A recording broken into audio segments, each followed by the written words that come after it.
तो आज इस शुभ दीपावली के दिन पर आप सभी को, आपके परिजनों को, झारखंड के नागरिकों को, देश के नागरिकों को दीपावली की बहुत सारी शुभकामनाएं। आज 20 नवंबर त्योहारों के वजह से भी महत्वपूर्ण है और बिहार में चल रहे चुनावों के वजह से भी महत्वपूर्ण है। बिहार में नामांकन की जो अंतिम तिथि थी वो अभी से थोड़ी देर पहले यानी 3 बजे समाप्त हो चुकी है। बिहार में चुनाव लड़ने वाले दलों की नामांकन की स्थिति लगभग स्पष्ट हो चुकी है। बहुत ही अफसोस के साथ झारखंड मुक्ति मोर्चा यह कहने को बाध्य है कि झारखंड मुक्ति मोर्चा बिहार विधानसभा के चुनावों में इस बार पार्टिसिपेंट नहीं है। हम चुनाव नहीं लड़ रहे हैं। ज़ाहिरा तौर पर एक राजनीतिक दल जो पड़ोसी राज्य में चुनाव नहीं लड़ रहा है तो उसके पीछे बहुत महत्वपूर्ण कारण होंगे, बहुत सी बातें होंगी। तो मैं आपसे यही कहना चाहूँगा कि बिहार के गठबंधन के अगुआ राजनीतिक दल की राजनीतिक धूर्तता ने झारखंड मुक्ति मोर्चा को यह नुकसान पहुंचाया। झारखंड मुक्ति मोर्चा के बिहार में चुनाव लड़ने की आकांक्षाओं पर पानी फेरा और बिहार प्रदेश में झारखंड मुक्ति मोर्चा के नेतृत्व में अपने लिए बेहतरी तलाशने वाली जनता के लिए भी एक धोखा किया। हम इस बात से बहुत आहत हैं कि राष्ट्रीय जनता दल के नेतृत्व ने गठबंधन में झारखंड मुक्ति मोर्चा की उचित भागीदारी को सुनिश्चित करने का कोई प्रयास नहीं किया और निश्चित रूप से राजनीतिक चालबाजियों और धूर्तताओं की वजह से जिस तरीके से आज यह परिस्थिति बनी कि झारखंड मुक्ति मोर्चा जैसा एक बड़ा राजनीतिक संगठन बिहार के चुनाव में भागीदारी नहीं कर पा रहा है, इसके लिए हम राष्ट्रीय जनता दल के नेतृत्व को पूर्णतया दोषी मानते हैं और साथ ही गठबंधन धर्म का पालन न करने के लिए मैं अपने सहयोगी कांग्रेस को भी इस बात के लिए दोषी मानता हूं कि अगर झारखंड में यह गठबंधन पूरी मजबूती के साथ चल रहा था तो बिहार के चुनाव में झारखंड मुक्ति मोर्चा की भागीदारी सुनिश्चित कराने का प्रयास कांग्रेस के तरफ से भी होना चाहिए था, जो शायद नहीं हुआ।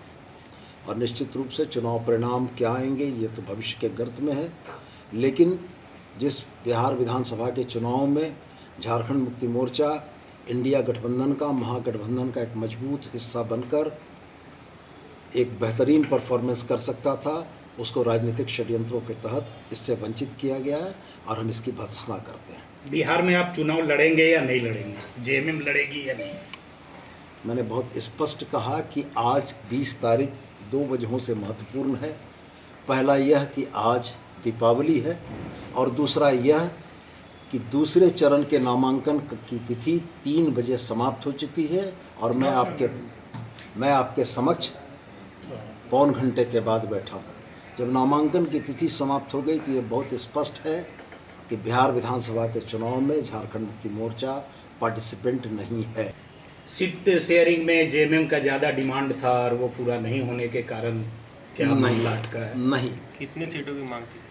वास्तव में परिस्थितियां यही बनी थी कि तेजस्वी जी ने मुझसे पूछा कि आपके पास किन सीटों पर लड़ने का विचार है।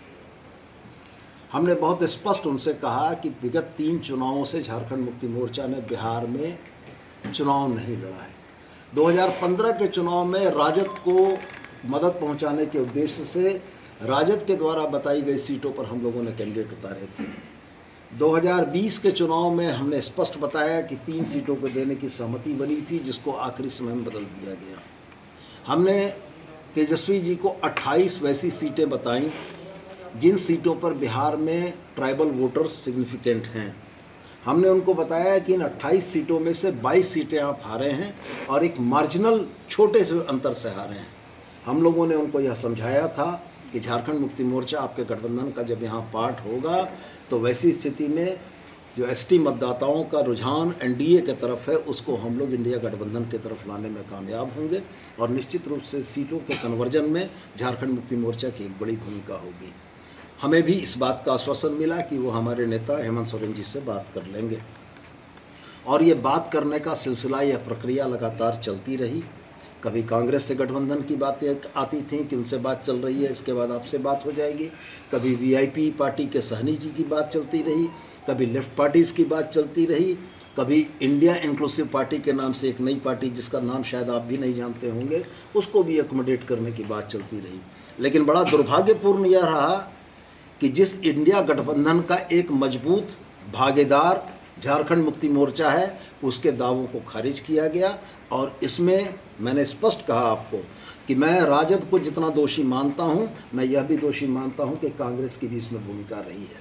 कांग्रेस को भी निश्चित रूप से अपने इंडिया गठबंधन के एक मजबूत साझेदार के हितों की संरक्षा के लिए बात करनी चाहिए थी, मध्यस्थता करनी चाहिए थी। चूँकि मुझको वो दिन याद है 2024 के चुनाव में झारखंड मुक्ति मोर्चा ने झारखंड में बड़े भाई की भूमिका निभाते हुए कांग्रेस को, राजद को, वाम तमाम दलों को हम लोगों ने अपनी भी सीटें देकर एडजस्ट किया है।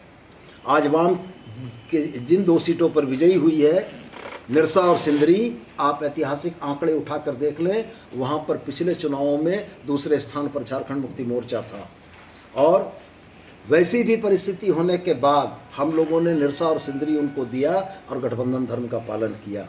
राजद के साथ भी हम लोगों ने गठबंधन धर्म का पालन किया। इसलिए हमारी यह पीड़ा है कि जिस तरीके से राजनीतिक धूर्तता का परिचय देते हुए समय को किल कराया गया, ये बड़ा दुर्भाग्यपूर्ण है और इसका असर महागठबंधन की, बिहार झारखंड की राजनीति पर निश्चित पड़ेगा। मतलब